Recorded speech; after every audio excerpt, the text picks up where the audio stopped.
The following program is sponsored by friends and partners of Kingdom Connection. Hello and welcome to Kingdom Connection. Each week we receive thousands of prayer requests at the ministry, and we know many of our viewers are facing difficult circumstances. Some of you have health-related issues, maybe you have troubles in your marriage, some of you are facing business problems, and many times when God doesn't move immediately, we think that He's given up on us. But today, Dad teaches us that with faith and determination, you can see God move your mountain.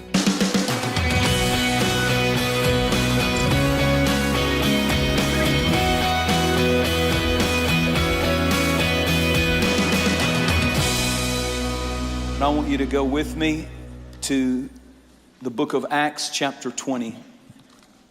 He says in Acts chapter 20 and verse 22, "And see now, I go bound in the Spirit to Jerusalem, not knowing the things that will happen to me there. Except the Holy Spirit testifies in every city that chains and tribulations await me." Verse 24, this is so powerful. "But none of these things move me."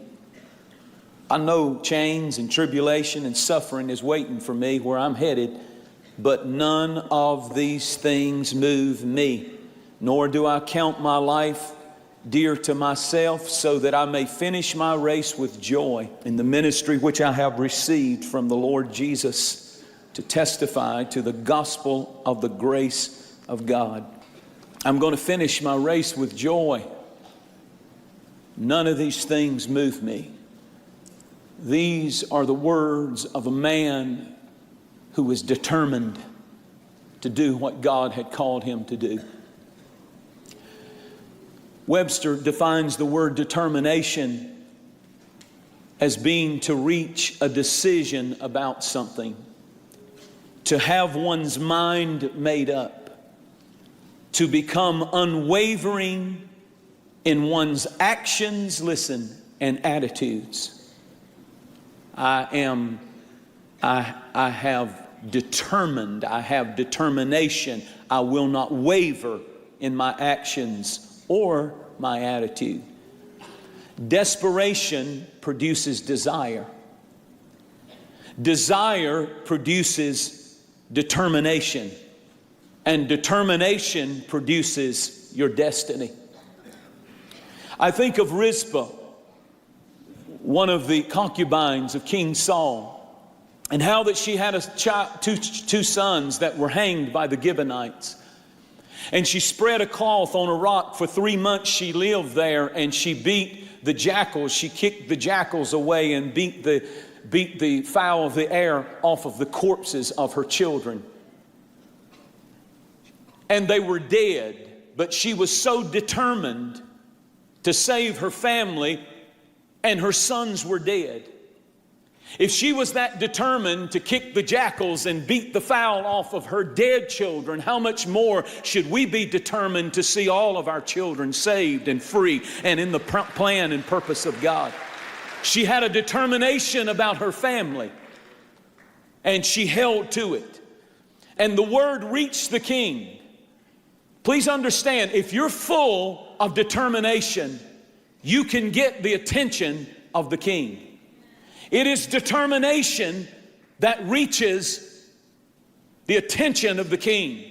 When you have the spirit that is determined to live for God, determined to do what God has called you to do. And even though you're facing things and going through things, you don't waver. Your determination is set.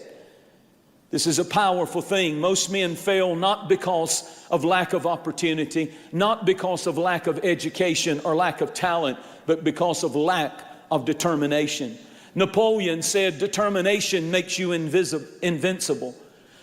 He said that determination, meaning trying and trying and trying and trying again and again and again and again, makes you unconquerable. Babe Ruth, the famous baseball player, said it is impossible to defeat someone who refuses to quit. That's why you pray one more time. That's why you dream one more time. That's why you try one more time. That's why you ask one more time.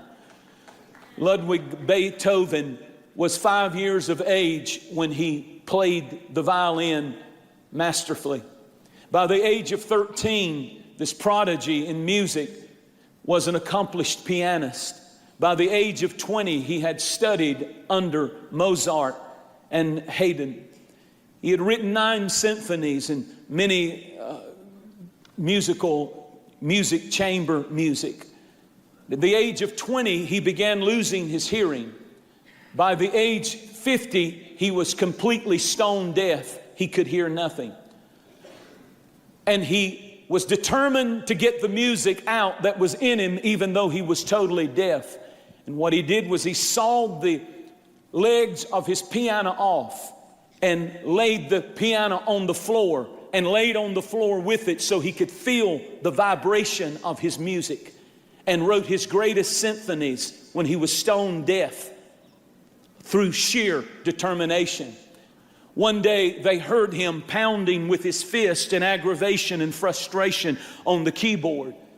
And he screamed out these words, "I will take life by the throat. I will not let life defeat me. I will win." And so it is in our lives when we face all kinds of struggles and all kinds of challenges. But you have to understand that you only get strength in struggle. You only get advance from adversity.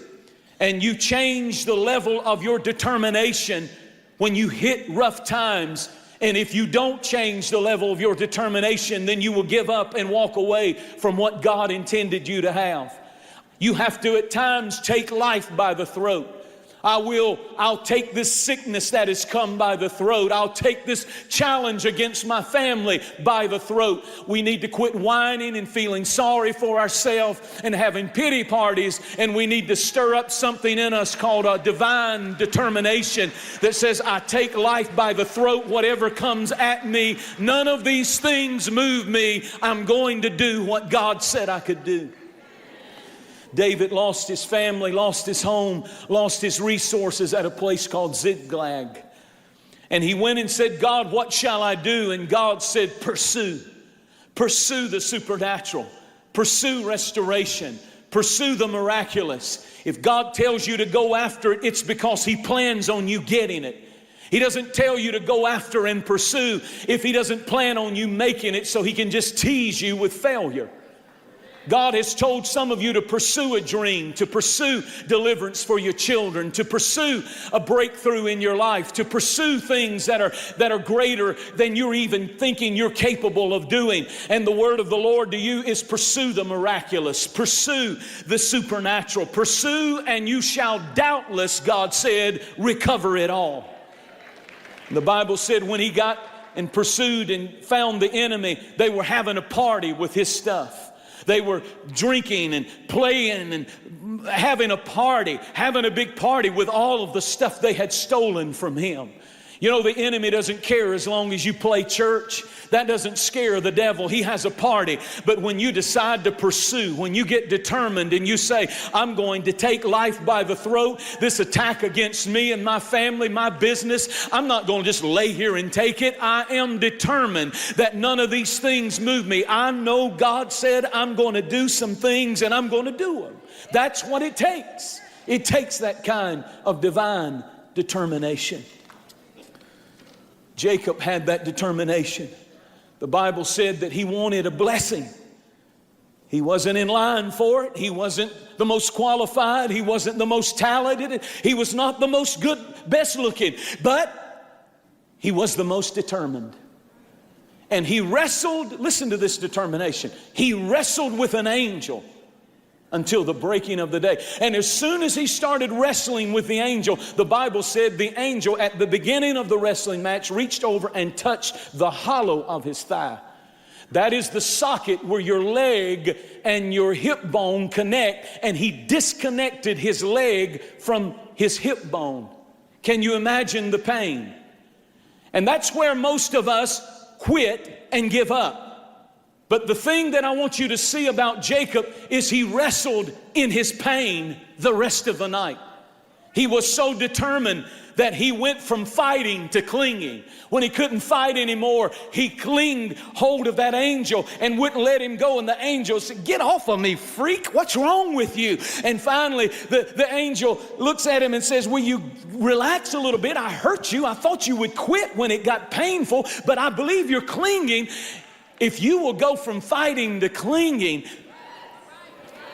he said, "I will not let you go until I get blessed." That's what it takes. You better listen to me, teenager. Life isn't going to give you anything. People aren't going to do anything for you. But if you have a determination, you may not be the sharpest knife in the drawer. You may not have what everybody else has going for them. But if you have a determination, you'll get it and you'll bring it home and you'll stand in it and you'll say, "Look what the Lord has done. None of these things move me." His legs out of socket. But he's determined to be blessed. He's hanging on. "I'm in pain, but I'm hanging on. I'm suffering. I'm frustrated, but I'm hanging on." This is how you do it. Life doesn't give any free cards to anybody. You got resistance. You got adversity, you got problems coming at you. You need a new level of determination that comes only from grabbing hold of Jesus and clinging to him and saying, "I won't let you go until you bless me." Failure shall not overtake you as long as you're determined to succeed. The book of Jeremiah is a picture of divine determination. The clay was marred in the potter's hand, but God is determined to finish what he started in your life. He's determined to bring out of your pain and out of your sin and out of your background and out of your mess. He's determined to bring a vessel of honor. And he will not give up on you. And you may get smashed down and you may have to go back on the wheel. And it may feel like your life is going around in circles and you're not getting anywhere. But I promise you, you have a God who has divine determination. And he's going to finish what he started in you. The story of the unjust judge in Luke chapter 18. The woman who kept coming. And the Bible said she came continually. And the unjust judge said, "I'm not going to give you what you want." But she said over and over and over, "Avenge me of my adversary. Avenge me of my adversary." She had a determination. And finally the judge said, "I'm telling you that normally I wouldn't do this. But this woman, because of her continual coming, she's so determined she's going to make me go on Prozac if I can't get her to leave me alone. So give her what she wants." I'm saying to you that our God is not the unjust judge. And he's not holding back and he's not stingy with his blessings. He just wants somebody to get determined enough to push through the headwinds and say, "God, I know you can bless somebody like me, use somebody like me, open opportunities for somebody like me. I'm yours." I love Caleb. The Bible said that Caleb and Joshua, when they were ready to possess the promised land, Moses sent them in with 10 spies. And they came back with a good report saying, "We're well able to take the land." But 10 of the spies said, "There's giants there. We can't do it." And I'm going to tell you what had to be frustration is they missed the promised land. For the next 40 years. They're marching in circles in the desert on a death march because God said, "I'll let that whole generation die out and I'll let a new generation be born out in the wilderness, and they will inhabit what you could have had because you were not determined to do what I told you to do."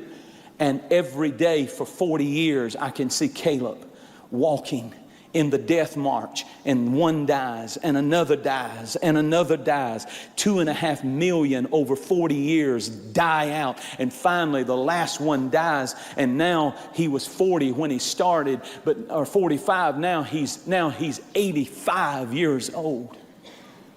And the Bible said Caleb crosses over the Jordan with the children of Israel and Joshua's handing out real estate and property and inheritance to different tribes and families. And up steps an old man with a cane in his hand.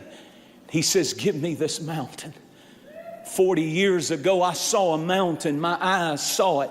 And all these years, I've been determined while I was marching, I'm going to get that mountain. I'm going to get that mountain. I watched all these people die out, and I am more determined to have it now. And he said, now there's giants on that mountain. He said, if those Christians couldn't keep me from my blessing for 40 years of wilderness marching in a death march, there's no way a giant's going to stop me. Give me my mountain. And you know what? He got it. He got it. Somebody needs to cry out today, give me my mountain. Give me my mountain. I don't care how much time has elapsed. I don't care how long it's been. If you quit and you give up, then that's what you will have. But there comes a time when you have to go to another level in your determination. That when life hits you, you stand up and you say, give me this mountain. Give me this mountain. The Syrophoenician woman cried after them. The disciples said, send her away, she crieth after us. She said, my daughter is sick, I need a healing. And they said, go away. And she bypassed them and went to Jesus. And even Jesus said to her a powerful statement, you're in the wrong dispensation. The blessing, the bread is for the Israelites. You don't understand. Healing is the children's bread. The Bible says,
children, which is food for life. Malgré nous dans notre cas là, et puis bon Dieu béni nous plus toujours, voyez avec l'étranger ça, yo vient mettre nous pas ici, nous avons de l'eau, nous avons jardin.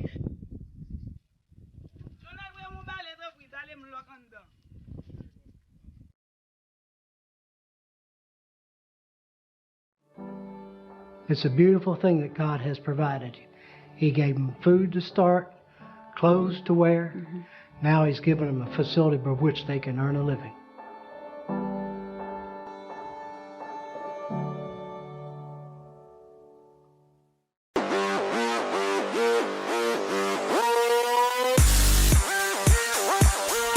Join Jentezen Franklin for Ford 2014 in the Gwinnett Arena June 26th through the 28th. With special guests Hillsong's Young and Free, Planet Shakers, Matt Redman, Israel Houghton, and Micah Massey and the Free Chapel Band. And special guest speakers Chad Veach, Lisa Bevere, John Gray, Reggie Dabbs, and Jentezen Franklin. Register now and be a part of this life-changing event with breathtaking worship, powerful teaching, as well as lifelong connections with thousands of new friends. Ford 2014, this June in the Gwinnett Arena. Register online at fordconference.org.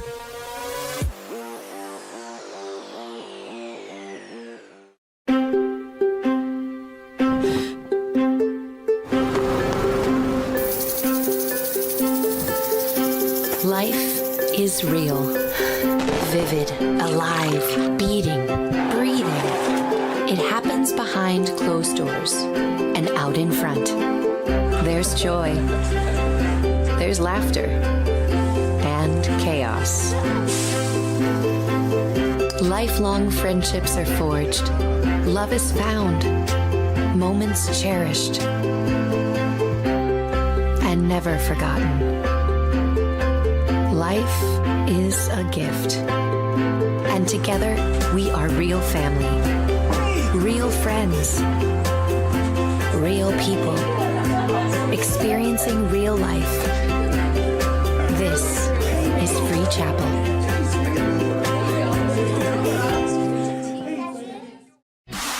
This program has been brought to you by the friends and partners of Jentezen Franklin Media Ministries. For more information on this broadcast or for additional resources, go online at jentezenfranklin.org.